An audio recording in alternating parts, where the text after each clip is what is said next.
સાબરકાંઠામાં ભારે આંધી પવન સાથે વરસાદી માહોલથી લોકોને મોટી હાલાકી। જિલ્લાના શહેર કે ગ્રામીણને જોડતા મુખ્ય હાઈવે રોડ રસ્તા પર મોટી હાલાકી। હિંમતનગરના સિવિલ રોડ ભોલેશ્વરમાં ઝાડ પાડવા અને મોટા હોર્ડિંગ્સ પડવાના કિસ્સાઓ આવ્યા સામે। તખતગઢ સામે ભારે પવન વરસાદમાં લીમડાનું ઝાડ ધરાશાયી, 3 વાહનોને ભારે નુકસાની।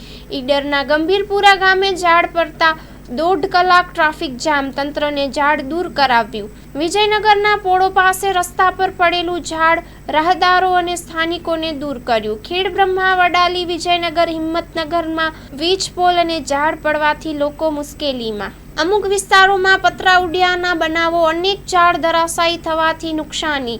ઊભા પાકને નુકસાની થવાની પણ ભીતિ, ખેડૂતો ચિંતિત। જાનહાનિના હાલમાં કોઈ સમાચાર પ્રાપ્ત થયા નથી। જિલ્લા તંત્ર હરકતમાં આવતા ઝાડ કાપીને દૂર કરવા માટેના પ્રયત્નો શરૂ કરવામાં આવ્યા। Report by Jitendra Solanki, Sabarkantha.